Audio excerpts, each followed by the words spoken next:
Jadi pada malam ini saya menghimbau para jamaah bahwa ada satu fakta di negeri kita, itu penyesatan dan pembohongan berita yang terus dijejalkan ke batok kepala kita. Akhirnya gagasan untuk membubarkan FPI menjadi kuat. Kalau saya menganjurkan agarnya kaum muslimin kita punya berbagai sektor. Kalau almarhum MZ mengingatkan agar gerakan Islam itu seperti tim sepak bola. Ada yang penyerang, ada yang bagian pertahanan, ada yang kiper, ada yang tengah, ada yang gelandang, segala macam.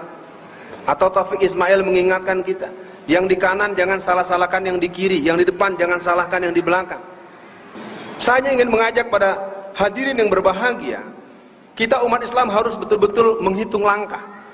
Gerakan-gerakan imperialis kolonialis, gerakan-gerakan kebangunan Cina Kristen, gerakan-gerakan kebangkitan PKI yang mempersiapkan 400 orang kader mereka untuk maju ke DPR RI nanti, menurut hemat saya hampir tidak terbaca.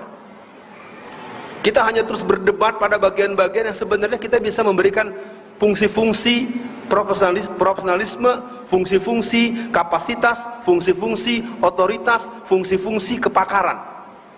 Akan sangat cantik sekali ketika teman-teman yang mempunyai penguasaan ilmu-ilmu agama dengan mendalam, maka mereka akan membuat arahan. Si A sudah mempersiapkan pasukan bersenjatanya, si A sudah sampai berikrar untuk membunuh siapa yang mengganggu mereka. Itulah ikrar dari Jalaluddin Rahmat di berbagai kesempatan. Dan sekarang Jalaluddin Rahmat mencalonkan dari PDI Perjuangan untuk jadi anggota DPR RI. Sementara kaum muslimin masih banyak yang pantu pemilu najis. Saya minta pahami hal-hal yang sifatnya qat'i.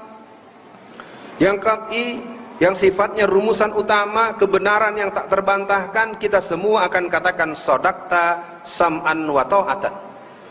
Tapi dalam fikul waqi, dalam persoalan kajian-kajian ma'rifatum madaniyah, dalam kajian strategi perjuangan, perlu ada perbincangan. Saya ingin katakan yang paling lemah ini umat Islam, terutama dalam bidang politik. Kasus Jakarta 88,5%, tapi gubernurnya adalah komunis Kristen. Mungkin para jamaah bisa dibuka nanti di internet, siapa Alfian Tanjung, dibuka. Saya adalah narasumber utama di Angkatan Darat.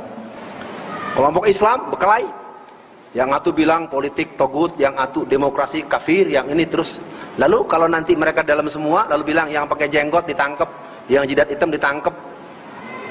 Biarkan kawan-kawan dengan partai bulan bintangnya, dengan PKS-nya, dengan P3-nya, yang penting buat kita wa qul i'malu fasallallahu amalukum wallahu wa rasulihi wal mu'minin. Apa sebab saya bilang begini? Kita mau bilang salah terus juga tetap ada yang ngurus. Mending kita lakukan purifikasi secara internal. Kita pernah punya Kasman Singodimedjo, kita punya Muhammad Natsir, kita punya Kartosuwiryo, kita punya Ki Bagus Hadikusumo, kita punya banyak tokoh-tokoh yang pernah berjuang untuk tegaknya syariat Islam. Kita punya Ahasan Bandung yang dengan kuat sekali berdebat dengan Pak Soekarno. Di kita itu kadang-kadang menurut saya lebih senang berkelahi sama teman sendiri. Buduh, keluar sampai berurat-urat itu kalau mau berkelahi sama teman sendiri. Tapi ketika dia melihat bagaimana penguasaan tanah jalur Tangerang saja, Banten itu sedang diproyeksi Provinsi Kristen Tangerang Raya. Dari ujung Pamulang sampai batas Tanjung Kait Tangerang Utara, 84% sertifikat tanah sudah di tangan para pendeta dan Cina Kristen. Pengembangan daripada yang namanya 3 kota emas, segitiga emas, 4 kota berlian, 5 kota intan, itu bersebar daripada Tangerang, kemudian bersebar ke Bogor, ke Depok, termasuk Cibubur kita di sini. Gerakan Kristen begitu punya skema. Menghadapi pemilu 2014, mereka menyiapkan 150.000 gereja baru. Lalu kita ngapain? Berantem terus.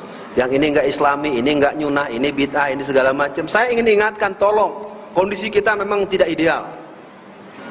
Ini poin pertama saya katakan buat para jamaah, penyesatan berita begitu luar biasa.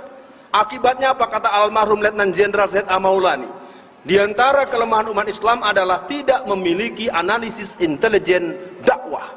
Akibatnya musuh ditemani, teman dimusuhi. Ya, saya himbau buat semua jamaah, walaupun kita baru pertama kali berjumpa, semoga tertangkap tersirat makna. Yang kuinginkan adalah malam ini, mari kita pahami, kaum Kristen, kaum komunis, kaum sekuler, kaum Syiah, LDII, dan sederet gerakan lain telah diingatkan Allah, wallazina kafaru ba'duhum awliya'u ba'di. Mereka begitu serius, maka buat kita jawabnya adalah innallaha yuhibbul ladzina yuqatiluna fi sabilihi shaffan ka'annahum bunyanum marsus. Tapi mungkin yang kedua soal politik, saya himbau buat para jamaah jangan memandang remeh konstelasi yang sedang terjadi. Ketika Wiranto sudah mengumumkan dengan Haritanu, itu isyarat daripada jaringan One China. Hasil pertemuan para pengusaha Cina di Singapura per Desember 2012, mereka menyatakan menyiapkan 500.000 triliun untuk memenangkan seluruh kader-kader Cina untuk menjadi gubernur, menjadi wali kota, menjadi bupati. Lalu